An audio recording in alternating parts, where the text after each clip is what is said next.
morning, I'm Francesca Evans from LymeOnline, bringing you up to date with this week's news and sport from the Lyme Regis area. With high winds and choppy seas expected over the winter period, Lyme Regis lifeboat crew has urged visitors to the coast to take extra care around the water. The warning follows 2 calls for help to the lifeboat volunteers on Sunday and a serious incident involving a kite surfer last Friday evening. Before entering the sea, the kite surfer was thrown up by the wind in particularly gusty conditions and dragged several metres along Cobgate Shingle Beach before his kite sail became entangled on the roofs of cottages along Marine Parade. Coast Guards, the ambulance service and Devon Air Ambulance attended the scene and the surfer was eventually airlifted to Exeter Hospital. Lyme Regis fire crew then removed the kite from the cottage roofs. On Sunday, the lifeboat crew were called out following reports that a surfer was missing in strong winds and rough conditions after entering the water from Monmouth Beach. The 24-year-old man had not been seen for 30 minutes when the alarm was raised, but was eventually found on Town Beach and taken to hospital for observation. The crew was launched for a second time on Sunday to reports that 2 people had been swept off the high wall of the Cobb.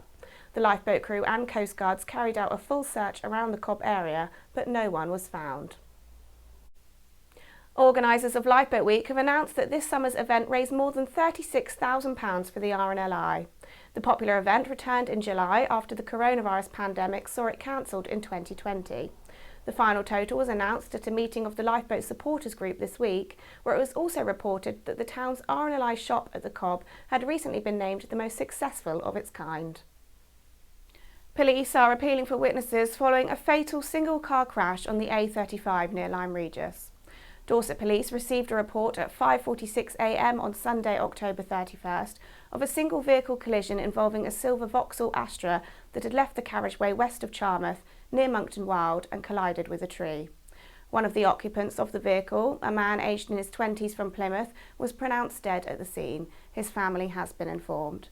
Another man, aged in his 30s from London, was taken to Exeter Hospital for treatment to injuries that were believed to be serious but not life-threatening. Road closures were put in place to allow emergency services to deal with the incident, and the road reopened shortly after 1 p.m.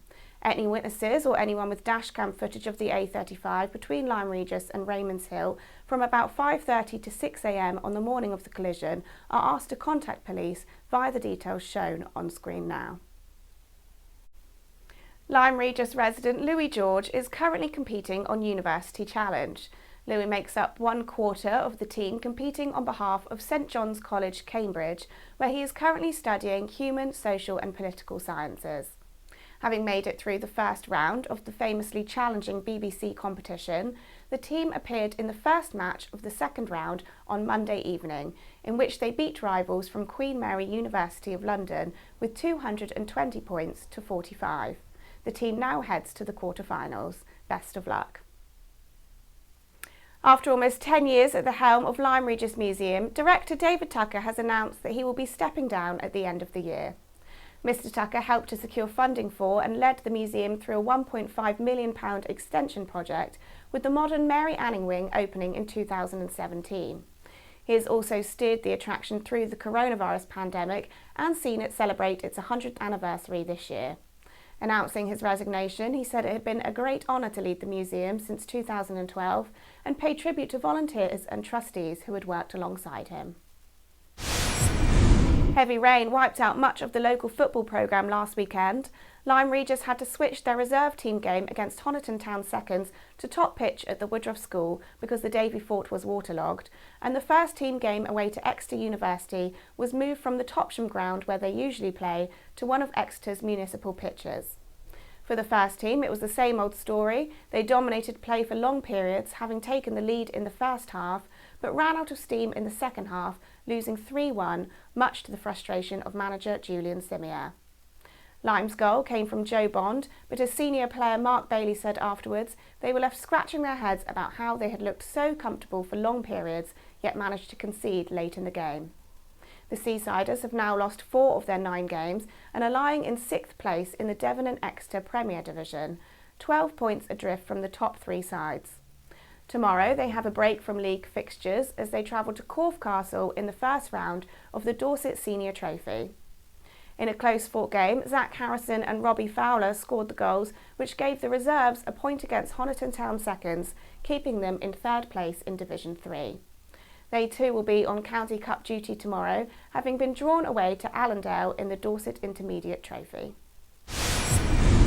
Guy Fawkes Night celebrations will be held in Lyme Regis this weekend, with a spectacular firework display at 6:30 p.m. on Saturday night, followed by the lighting of the beach bonfire. Those enjoying the display are asked to give generously to official collectors, and donations of wood and helpers are needed to build the bonfire from 9 a.m. on Saturday morning and to clear up from 8:30 a.m. on Sunday. Also this weekend, the final two performances of the Marine Players' murder mystery Dyed in the Wool will be held tonight and tomorrow at the Marine Theatre. The theatre will also be hosting its monthly Jazz in the Bar evening on Sunday. Also on Sunday, Ken Gollop will give a talk on Lyme in the 1920s, starting at 2:30 p.m. in the Woodmead Halls, and a public meeting about the future of Upline Post Office shop and garage will be held in the Village Hall at 6:30 p.m. The weather will be largely cloudy throughout the weekend, with a fresh breeze, little chance of rain and temperatures reaching 13 degrees.